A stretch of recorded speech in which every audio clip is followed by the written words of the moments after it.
Sometimes I wonder if there's ever really a good time to ever do anything. What's with this rain? No worries, we have a garage to work in and we have parts to work on. The Cobra project continues.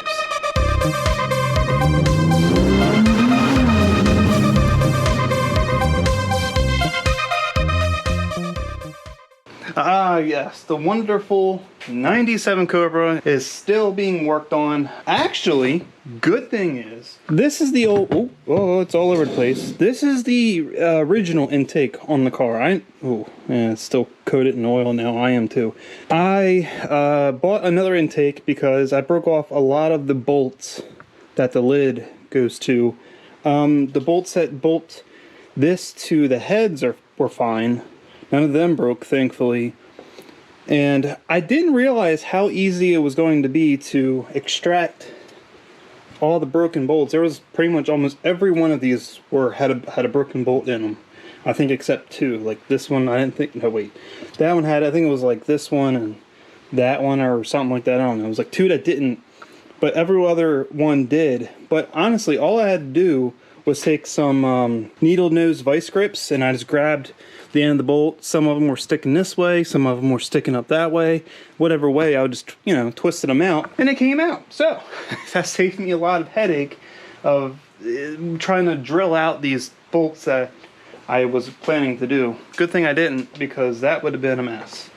So intake's all back together, but even though the intake now is technically, other than needing to be cleaned, ready to go back on the car, I could just swap this one up for the other one. This one isn't going back the way it is now. So what do I mean by that? Well, let me explain. These intakes are okay, but they can be made better. Anyone who really knows the SVT Cobras knows that there's methods of modifying these intakes to shorten these runners. The shorter you make these runners, the higher in the RPM band the car is going to make power. Right now, this is perfect for where Ford tuned max power at like 65 to 100 RPM or whatever, even though factory redline was like 68. But I like shifting to the moon and shifting at 7,000 RPM, a little higher if I get away with it, but the only way you can really do that is you have to shorten the runners. And a lot of it has to do not with so much airflow, but has to do with scavenging and how the air is being pulled in through the runner. So if you don't know, you can always go look it up. There are people out there who can explain it a lot better than I can, but shorter runners is less torque, moves your horsepower up higher. Longer runners, your power band is moved lower in the RPM range, so on. What I would like to do is basically cut them straight down the middle. I think if I cut them right down the middle, it would offer me, and I think, let's see, they go about down right here is where they actually start.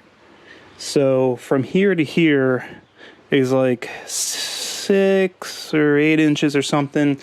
And that would definitely put my power band up higher in the RPM range. Now there's a couple different ways you can do it. Some people do 5 inches, 8 inches, 10 inches. It all depends on where you want to make power and whatnot. Now see, I would like to cut these short. That way it does give me more, it does shift the RPM band up higher.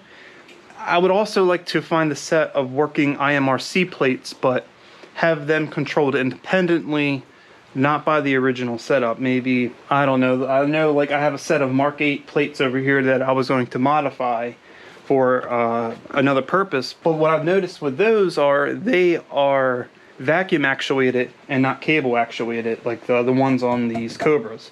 So something like that is vacuum actuated and I can control with some type of module or something at any given RPM would be great. Because right now the car has 430 gears, so it has a decent amount of punch in the low end, but it could use help. Once you kind of get out of first and second gear, anything under 3,000 RPMs, it does kind of lag a little bit. So that's where I would like to have this all-in-one intake where it helps with low speed torque and high RPM power. So that's a lot of the big things we're doing today. We're going to modify the intake here and make a short runner intake for the Cobra. And I have no clue what the hell I'm doing, but we'll figure it out. So I got everything measured up, at least the best I think it will be where I got to cut. Give or take maybe a couple millimeters here and there, but I think we're pretty much where we got to be. So I measured them out to be about 7 inches long on the runner length. So we'll see how that works out.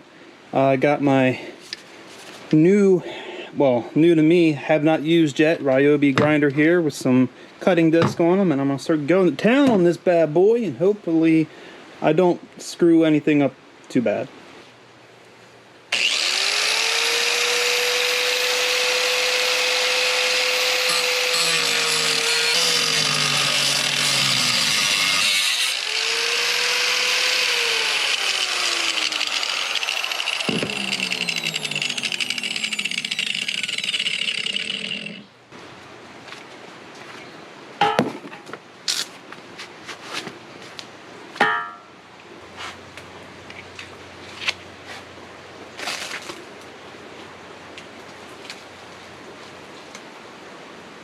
Probably not the best solution for, oh god, hearing protection. Nope, I am definitely regretting this. Oh, no, no, no, no, no, no, no, no.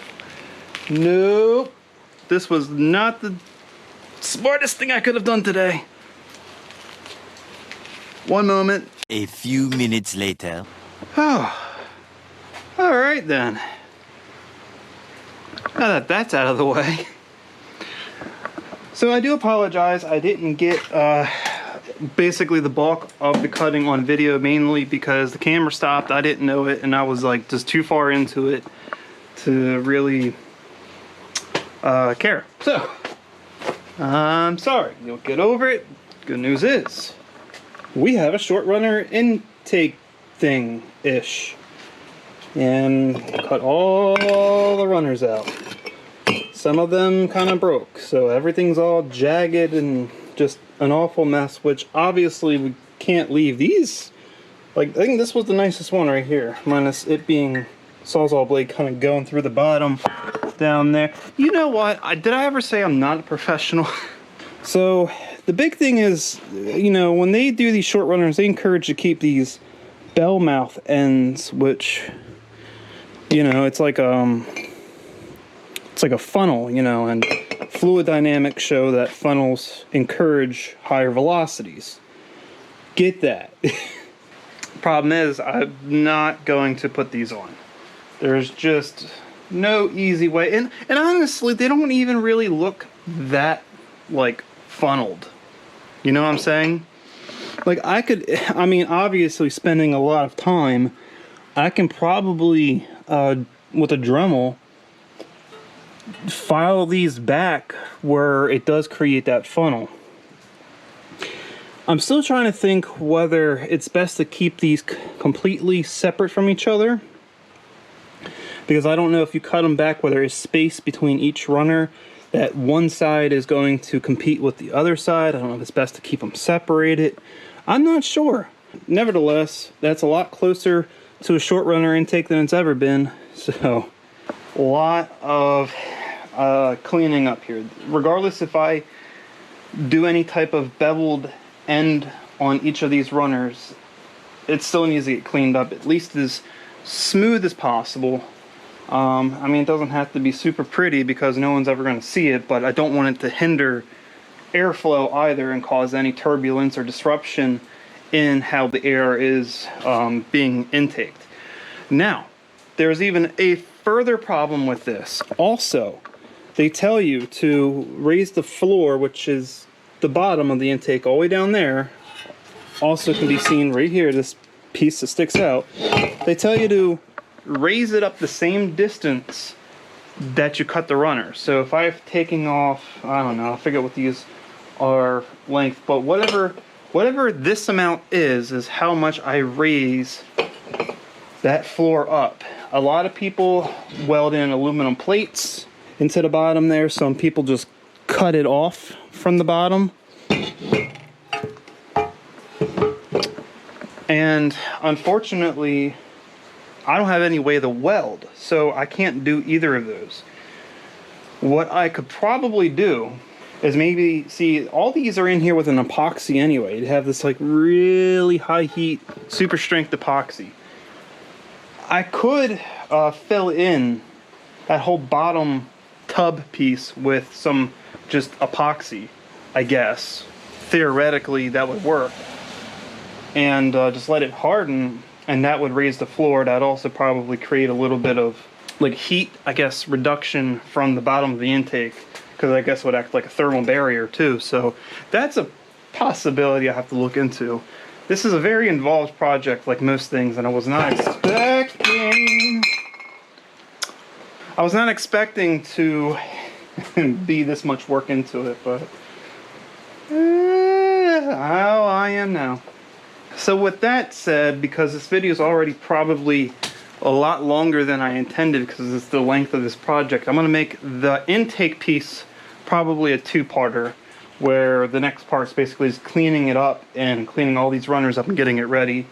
The next video, however, you see on the Cobra might be something completely different, not related to the intake, but always make sure you keep a lookout for that. But with that said, that will be it for this video. So if you like the video, please give it a thumbs up, share it with everyone you know, and if you want to see more content like this, then go ahead, subscribe to the channel, and keep a lookout for the next video.